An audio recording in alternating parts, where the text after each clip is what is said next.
खबर पर ज्यादा बातचीत के लिए हमारे साथ बीजेपी प्रवक्ता वीरेंद्र सिंह चौहान सीधे जुड़ गए हैं। साथ ही साथ संदीप गोयत आईएनएलडी प्रवक्ता हमारे साथ हैं। संदीप गोयत जी, सबसे पहले सवाल आप ही से लूंगा, लेकिन उससे पहले बहुत बहुत शुभकामनाएं।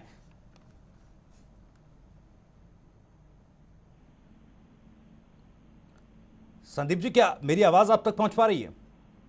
जी आ रही है जी धन्यवाद। जी बिल्कुल।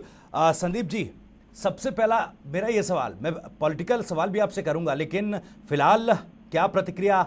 ओपी चौटाला साहब बाहर आए हैं, रिहा हुए हैं, घर वापसी उनकी हुई। क्या लगता है कि जो परिवार के बीच दूरियां थी वो भी कम होंगी क्या?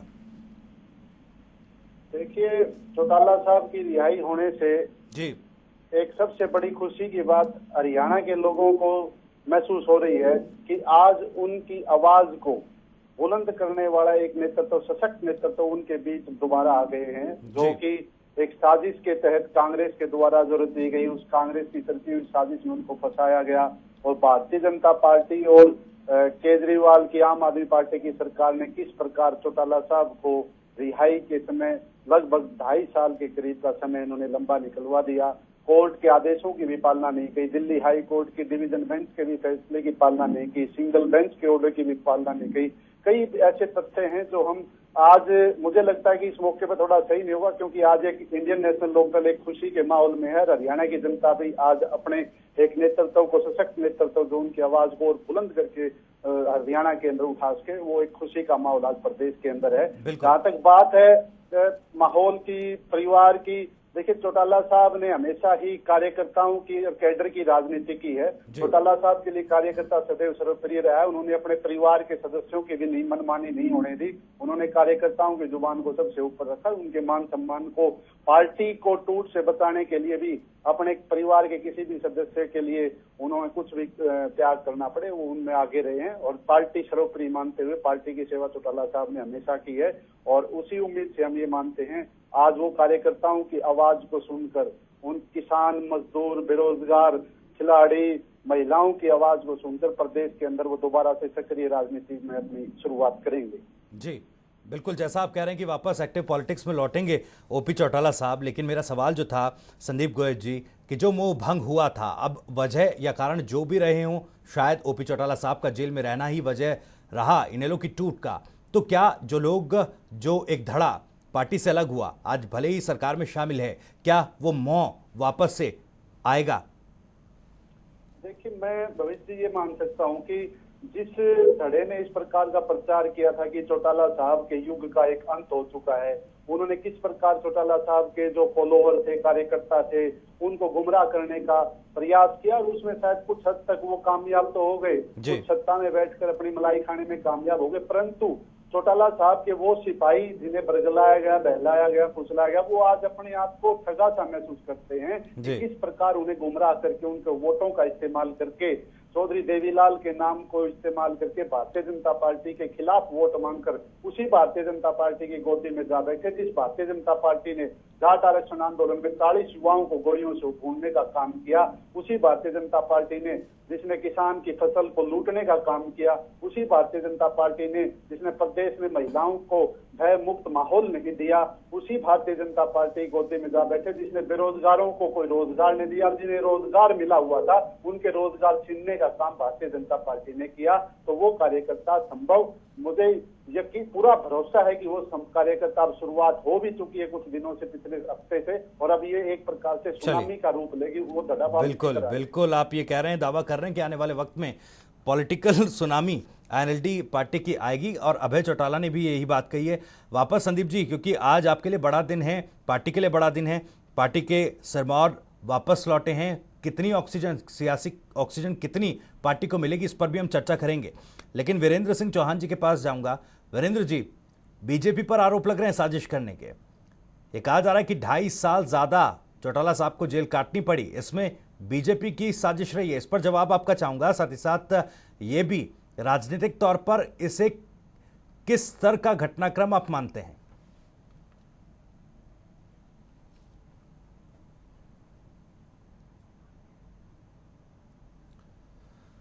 वीरेंद्र जी, आपकी आवाज हम तक नहीं पहुंच पा रही। वापस कुछ ये जो तकनीकी दिक्कत है इसको दूर करके वापस आपके पास लौटूंगा। एक और सवाल संदीप गोयत जी आपसे ही लूंगा। फिलहाल कितनी मजबूत होगी पार्टी? क्योंकि बीते विधानसभा चुनाव में जो हाल हमने आईएनएलडी पार्टी का देखा, ऐसा लगा मानो सिरे से पार्टी गायब हो चुकी है।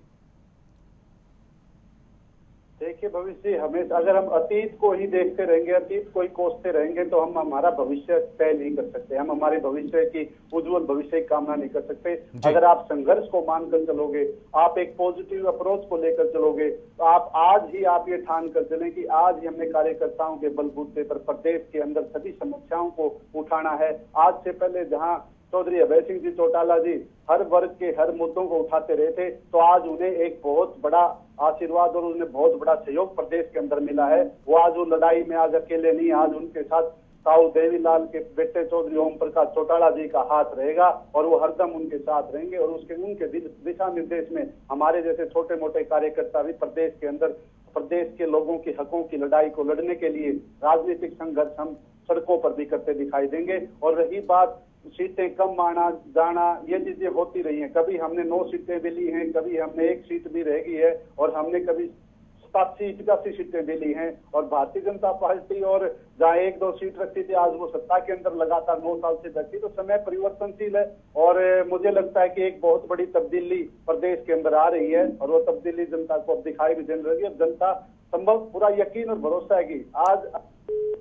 बिल्कुल संदीप जी, ये भरोसा तो आप जता रहे हैं, लेकिन जिस तरह से सफर रहा है इनेलो पार्टी का और जो हालात हैं, जिस तरीके से काडर जो है पार्टी का टूटा है, ग्राउंड स्तर का कार्यकर्ता टूटा है पार्टी की टूट के बाद, तो ऐसे में ये सफर जो आप कह रहे हैं कि फर्श से अर्श तक का जो सफर होगा, ये कैसे तय होगा? पता है संपर्क हमारा टूट गया। दोबारा दोनों ही प्रवक्ताओं से जुड़ेंगे और बातचीत आगे करेंगे। वीरेंद्र सिंह चौहान बीजेपी प्रवक्ता हमारे साथ जुड़ गए। वीरेंद्र जी, जो मैंने सवाल किया था, जो आरोप साजिश के लग रहे हैं बीजेपी पर, उसका जवाब मैं चाहूंगा। और कितना बड़ा राजनीतिक घटनाक्रम इसे मानते हैं राजनीतिक तौर पर?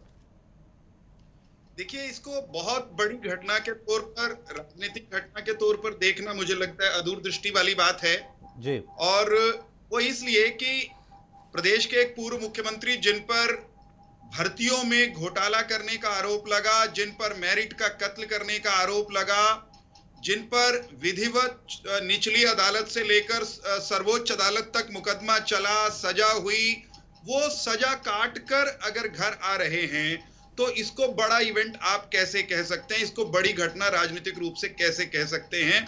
एक सजा प्राप्त व्यक्ति, भले ही वो पूर्व मुख्यमंत्री क्यों ना रहे हों, वे सजा पूरी करके घर आ रहे हैं, ये सहज सामान्य घटना है। इंडियन नेशनल लोकदल के प्रवक्ता से, इंडियन नेशनल लोकदल की लीडरशिप से मैं पूछना चाहूंगा आपके माध्यम से कि बताइए, ये जश्न का अवसर कैसे है? ये इतराने की बात कैसे है? जश्न तो तब होता अगर चौधरी ओम प्रकाश चौटाला बरी कर दिए जाते किसी अदालत से, उन्हें आरोप मुक्त कर दिया जाता, उन पर आरोप लगे, मुकदमा चला, कानून सम्मत तरीके से मुकदमा चला, हर अवसर पर उन्हें जो लीगल रिलीफ मिल सकता था उन्होंने ट्राई किया, उनको राहत नहीं दी क्योंकि गलतियां की हुई थी। तो इस बात पर न जश्न मनाया जा सकता है, न इसे कोई बड़ी घटना के रूप में देखा जा सकता है। दूसरी बात ये, अभी मैंने अभय सिंह चौटाला जी को भी सुना और उनके प्रवक्ता को भी सुना। इनकी भाषा देखिए, गजब के लोग हैं। इनको लगता है कि जने रिवाइवल शुरू हो जाएगा कहीं, भूल जाते हैं कि इंडियन नेशनल लोकदल नाम के राजनीतिक दल को हरियाणा के लोगों ने ओम प्रकाश चौटाला या उनके दूसरे सहयोगियों के जेल जाने के बाद नहीं नकारा था। उनको तो हरियाणा के लोगों ने 2005 में नकार दिया था। तब कोई अदालत का फैसला नहीं आया था, तब कोई जेल नहीं आया था, जेल की सजा नहीं हुई थी। जो नकारे जाने के कारण थे वे आज भी मौजूद हैं और उनके वक्तव्य में मौजूद हैं। उनके नकारे जाने के कारण थे उनकी पार्टी, उनके नेताओं, उनके कार्यकर्ताओं का धक्केशाही का व्यवहार। इंडियन नेशनल लोकदल को किस रूप में जानते हैं हरियाणा के लोग? उनकी पहचान महम कांड से होती है, गोलीबारी से होती है, हत्याओं से होती है। इंडियन नेशनल लोकदल की दूसरी पहचान है कंडेला कांड, जहां किसानों पर गोलियां चली और आज तक ना ओम प्रकाश चौटाला जी ने, ना अभय सिंह जी ने, किसी इंडियन नेशनल लोकदल के नेता ने उस अपराध के लिए माफी मांगी। इंडियन नेशनल लोकदल की एक और पहचान है, जब इनका राज था जेलों में बंद अपराधी वो हरियाणा में फिरौती का और तमाम तरह के आपराधिक कार्य करते थे इनके संरक्षण में जी। इनकी पहचान ये थी और उसी पहचान के कारण भविष्य भाई इनको हरियाणा के लोगों ने अपना भविष्य निर्माता या भविष्य विधाता या भाग्य विधाता मानने से इनकार कर दिया था। लगातार इनकार कर रहे हैं। 5 में नकारा, 9 में नकारा, 14 में नकारा, 19 में नकारा। तो साहब काहे का रिवाइवल और कौन सी पार्टी? चलिए जवाब ले लेते हैं वीरेंद्र सिंह जी। जो बात आपने कही उसका जवाब ले लेते हैं। संदीप गोयल जी एक बार फिर से हमारे साथ जुड़ गए हैं। संदीप गोयल जी, वीरेंद्र जी कह रहे हैं कि ये जश्न की बात कैसे है, ये प्राइड का मसला कैसे है? चौटाला साहब बरी होकर वापस नहीं लौटे हैं, सजा काटकर वापस लौटे हैं और पार्टी को जब 2005, 2009, 2014 में जनता ने नकार दिया तो कैसे रिवाइवल मिलेगा? ये सवाल उठा रहे वीरेंद्र सिंह चौहान जी, जवाब दीजिएगा। मैं वीरेंद्र सिंह जी को सुन रहा था जी, और इन्होंने जो कही कि जश्न का सवाल कैसे उठता है। जश्न हम मनाएंगे, मना भी रहे हैं। वजह जश्न मनाने की ये है कि भारतीय जनता पार्टी की और इनके गठबंधन के सहयोगियों की और कांग्रेस पार्टी की एक सोच थी कि चौधरी ओम प्रकाश चौटाला जी कभी जेल से बाहर न आए, रिहा न होए। समय समय पर जब उनको पैरोल मिलती रही थी, उनकी पैरोल को कैंसिल करवाने के लिए इन्होंने बहुत बड़े हथकंडे अपनाए। रात को चौटाला साहब को 11-12 बजे हॉस्पिटल से बिना किसी कसूर के वापस उनमें डाला गया था।